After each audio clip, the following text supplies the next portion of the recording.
Bonjour à tous, alors nous voici à nouveau pour un nouveau projet ensemble qu'on va fabriquer. Alors cette fois, nous avons besoin de créer un réseau social d'entreprise où nos utilisateurs pourront poster, des photos ou des posts, et liker, commenter. Et donc forcément, il y aura un front, un back et puis, voilà, de HTML, du CSS, beaucoup de choses qu'on a vues, depuis les mois précédents.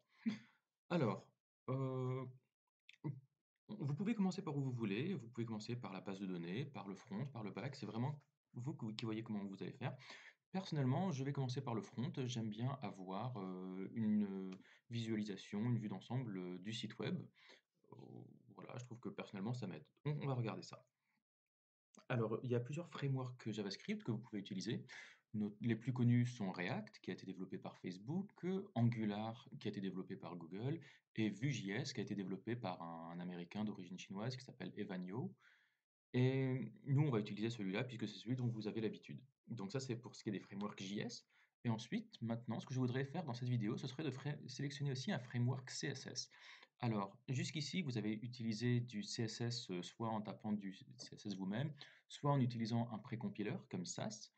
Mais maintenant qu'on est assez à l'aise sur le CSS, on a le droit d'utiliser des librairies qui vont nous fabriquer nos composants, de manière très simple avec, voilà, on met, bouton et le bouton, il a déjà le border radius, le box shadow, tout ça. Et on a le choix alors déjà, je vais commencer par vous montrer ce que c'est un framework CSS et puis on va pouvoir ensemble en choisir un et puis voir comment est-ce qu'on fait pour choisir un bon framework. Alors c'est parti, nous allons voir, alors qu'est-ce que c'est qu'un framework CSS? Alors je vais regarder par exemple les frameworks CSS les plus connus, en 2022. Alors, il y en a vraiment, vraiment beaucoup. Si voilà, alors il y en a, depuis quelques mois, on parle beaucoup de Tailwind. Alors, Tailwind, voilà, ça fait partie des frameworks qui existent. Heu, moi, personnellement, je l'aime pas beaucoup parce que vous voyez que ça vous fait un de l'HTML avec beaucoup, beaucoup, beaucoup de classes. Donc personnellement, je suis pas un grand fan de Tailwind. Vous en avez un tas d'autres. Alors le plus connu, voilà, c'est Bootstrap et Bootstrap, alors lui, il a été développé par Twitter. Alors, vous voyez qu'avec Bootstrap, vous mettez juste quelques classes et automatiquement, alors voilà, je vais vous montrer par exemple un exemple. Donc, si on va par exemple sur le Custom Components, je sais pas, on va mettre voilà navbar. Si on va, voilà tous les navbars que vous pouvez faire très facilement avec Bootstrap. Voilà, des drop-down, des machins, des expand, des search, des menus ici, voilà. Et avec juste quelques lignes, voilà, c'est très simple, vous voyez. Et pour ça, par exemple, comment ça marche ici? Voilà, vous copiez-collez ce qu'il vous donne ici, et avec il se débrouille à partir des classes pour vous fabriquer tout ça. Donc voilà, plusieurs frameworks, donc Bootstrap, c'est un des plus connus. Materialize CSS, ah je le connais plus celui-là, je le connais pas. Beaucoup, beaucoup Material, ah oui Material, je crois qu'il vient de Facebook lui. Je crois qu'il s'appelle Material UI, il s'appelle MUI maintenant je crois. Bulma, voilà, il est connu. Alors ensuite, maintenant ce que je voudrais vous dire, c'est que, on est, maintenant sur, je vous ai parlé donc plusieurs, frameworks CSS. Nous, on va travailler avec Vue.js et donc c'est bien d'utiliser un framework CSS qui va bien, travailler avec le framework JS qu'on va utiliser, en l'occurrence Vue. Donc on va plutôt partir à la recherche des différents, frameworks CSS qui s'adaptent bien à Vue. Alors faisons ça, je vais aller ici et je vais chercher Vue.js CSS Frameworks et voilà, on va voir plusieurs, voilà, voilà, des UI Component Libraries. Alors voilà, on peut aussi appeler ça des librairies de composants puisque voilà, c'est pas seulement un CSS Framework, vous avez des composants tout faits. Alors Bootstrap View, voilà, c'est un des plus connus, donc c'est Bootstrap adapté à Vue, le Bootstrap qu'on vient juste de voir. Et donc développé par Twitter. Quasar aussi, alors je crois qu'il est assez nouveau, il commence à faire parler de lui. Vuetify, je crois que lui, il est très bien. Vous voyez, lui, il est basé sur, c'est du material design. Et material, ben, en gros, c'est le matériel UI développé par Facebook et donc adapté à Vue. Viewfy, lui aussi, je crois qu'il est sorti il y a pas très longtemps. Core UI View, lui, je crois qu'il est un peu vieux. Vue Material, je crois qu'il est un petit peu vieux. VueSac, vous voyez, il y en a vraiment, vraiment beaucoup. Alors, comment est-ce qu'on fait pour choisir un bon framework? Je vous conseille d'utiliser ce site web qui s'appelle npmtrends.com. Et sur npm Trends, vous pouvez comparer plusieurs packages npm. Donc, par exemple, on va comparer. Alors, c'était lesquels? Attends, je crois que je l'ai fait. Bon, il y avait Bootstrap View, je crois. Alors, Bootstrap View, voilà, on va mettre celui-là. Il y avait Quasar. Je crois que c'est. Alors, non.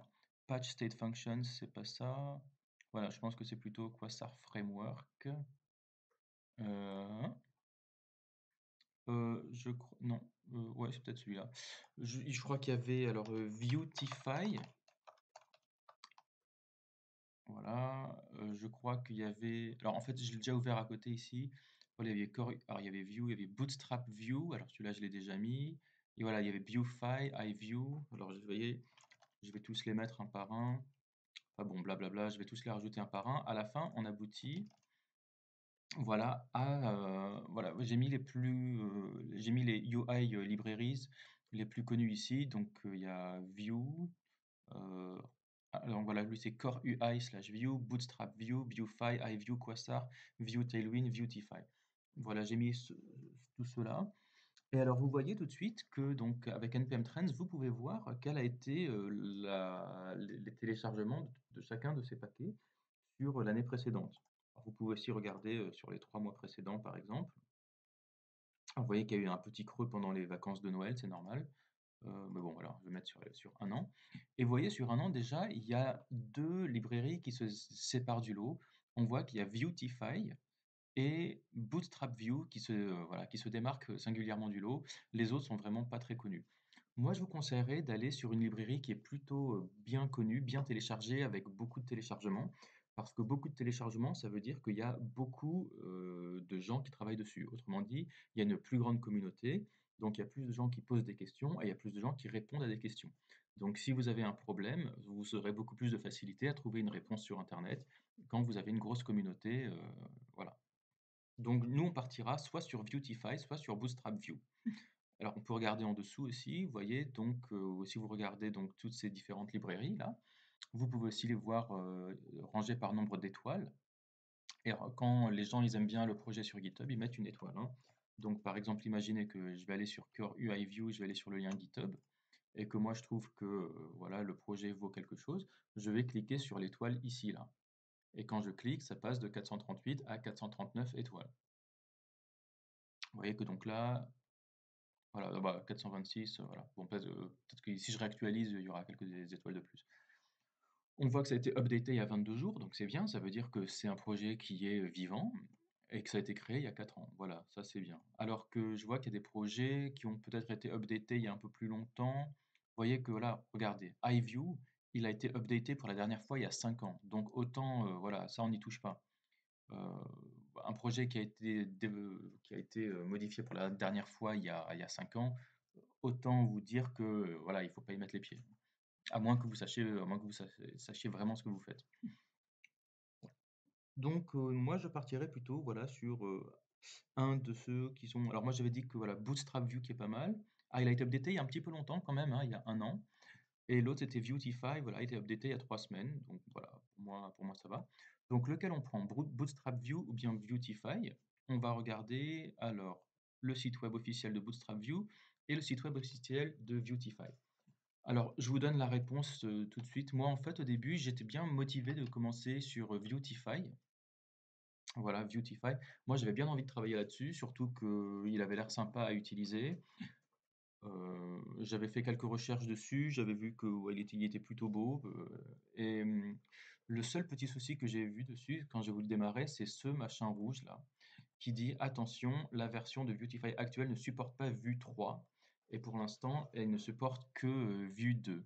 Donc, c'est que quand on aura Viewtify V3 qu'on aura une compatibilité avec Vue 3. Donc, ce qui est un peu dommage, et moi, comme j'ai envie d'utiliser Vue avec de la dernière version, quoi, la V3, bah, ça voudra dire que enfin, c'est chiant. Voilà, et le Beautify Roadmap, Ouais, vous voyez qu'il sera pas sorti il sortira pas avant mai 2022. Là, on est en février et donc bon, c'est un petit peu dommage, quoi. Donc autrement dit, moi, j'ai pas envie de travailler avec Vuetify et je vais plutôt travailler avec Bootstrap View.